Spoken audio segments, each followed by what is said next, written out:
The snow fell thick that December morning as Marcus Webb trudged down the familiar street toward home. His combat boots crunched through the white blanket covering the sidewalk. Beside him walked Kane, his military service dog, a German shepherd whose loyalty had saved Marcus's life more than once overseas. Marcus was 58 now, with gray threading through his beard and lines etched deep around his eyes. The years of service had worn him down, but they had also taught him what truly mattered. He had been gone for 18 months this time, and his heart ached to see his daughter Emily. Emily was 9 years old, born with cerebral palsy that affected her legs.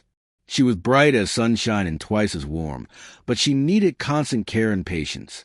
Before he deployed, Marcus had married Janet, thinking she would be the mother Emily needed. He had been desperately wrong. As Marcus approached his house, something felt off. The yard looked neglected. The Christmas decorations he had always put up with Emily were nowhere to be seen. His gut tightened. Kane sensed it too. The dog's ears perked up, and a low growl rumbled in his chest. Marcus quickened his pace. When he reached the back gate, he heard something that froze his blood. A child crying. Emily's voice, frightened and pleading. He pushed through the gate and stopped cold. There in the snowy backyard sat a metal washtub, the kind meant for laundry or garden work. Emily stood in it, water up to her knees, wearing only a thin dress. Her lips were blue. Her whole body shook violently. She was sobbing, trying to climb out, but her legs would not cooperate. Janet stood beside the tub, holding a bucket of snow, her face twisted with impatience. "I told you to stop whining," Janet snapped. "Other kids take baths without all this fuss. You need to toughen up." "Please," Emily cried, her teeth chattering so hard she could barely speak. "I'm cold. I'm so cold." Marcus felt rage explode in his chest, but years of military discipline held him steady. He needed to be smart about this.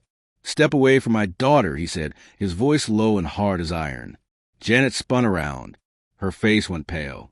"Marcus, you're not supposed to be back until next month." "I said step away." Janet stumbled backward. Kane moved forward, placing himself between Janet and Emily, his eyes locked on the woman. Marcus rushed to Emily. He lifted her out of that freezing water like she weighed nothing at all. She was so cold, her skin like ice against his hands. Her thin body shook uncontrollably. "Daddy," she whimpered, wrapping her arms around his neck. "You came back." "I'm here, sweetheart. I've got you now." He carried her inside, grabbing towels and blankets. Janet followed, her voice rising in desperate explanation. "She needs to learn independence. Marcus. The doctor said exercise and water could help her legs. I was just trying to help." Marcus wrapped Emily in warm blankets, rubbing her arms and legs to bring feeling back. He did not look at Janet. If he looked at her, he might do something he would regret. "In December," he said quietly, "in a metal tub, outside, in freezing water. You call that therapy?" "She exaggerates everything. She's fine.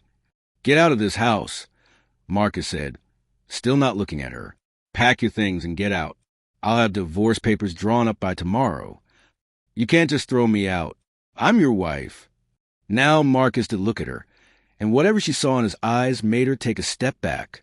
"You're nothing to me," he said. "You hurt my child. Get out before I call the police." Janet left within the hour. That evening, after the doctor had checked Emily and confirmed she would be okay, Marcus sat beside her bed. Kane lay on the floor next to her, his big head resting on his paws. Emily's color had returned.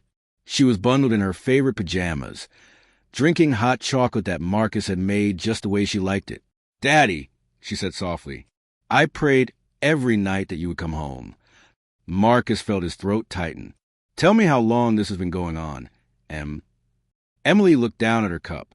She was nice at first, but then she got mean. She said I was too much work. She said I was being lazy, that I just did not want to walk right. She made me do exercises until I cried. And when I couldn't do them, she got angry. "Why didn't you tell me in our video calls?" She was always there, watching, and I thought maybe she was right. Maybe I was just being a baby. Marcus reached out and took his daughter's hand. Emily, look at me. You are the strongest, bravest person I know. What she did was wrong. It was cruel, and none of it was your fault. Do you understand me? Emily nodded, tears streaming down her cheeks. I missed you so much. I miss you too, baby girl. And I'm never leaving you again. I'm done with deployments. I'm staying right here. Really, I already talked to my commander. I'm retiring. This is where I belong. With you. Emily smiled then, the first real smile he had seen since coming home. Kane lifted his head and nuzzled her hand, making her giggle. Over the following weeks, Marcus settled into their new life. He enrolled Emily in a proper physical therapy program with a kind therapist named Mrs. Chun, who had endless patience and made Emily laugh. He took over all her care, learned to braid her hair and pack lunches with the notes she loved. He also started volunteering at the VA hospital with Kane, visiting other veterans who needed the comfort a good dog could bring. One February afternoon, Emily came home from school with a paper in her hand and excitement in her eyes. "Daddy, we're having a father-daughter dance at school. Can we go?" Marcus felt his heart swell. "Of course we can. I wouldn't miss it." "But I can't really dance," Emily said, her smile fading a little. "Sure you can," Marcus said. "We'll figure out together." The night of the dance, Marcus wore his dress uniform. Emily wore a blue dress with sparkles that she had picked out herself. When they arrived at the school gym, Marcus lifted Emily into his arms and carried her onto the dance floor.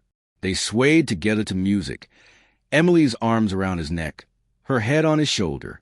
Other fathers danced with their daughters around them, but Marcus barely noticed. His whole world was right here in his arms. "Daddy," Emily whispered, "this is the best night ever." "For me too, sweetheart," Marcus said. "For me too."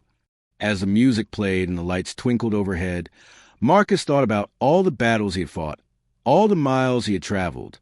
None of it compared to this moment. None of it mattered as much as being here, being the father his daughter deserved. He had come home just in time, and he would never take that gift for granted again. Kane waited for them by the door when they left, tail wagging, ready to walk them home through the winter night. Together, the three of them headed back to their house, to their life, to their family, and Marcus knew, with absolute certainty, that he was exactly where he was meant to be. If this story touched your heart, please like, share, and subscribe for more heartwarming tales. Leave a comment below telling us about a time someone showed up for you when you needed them most.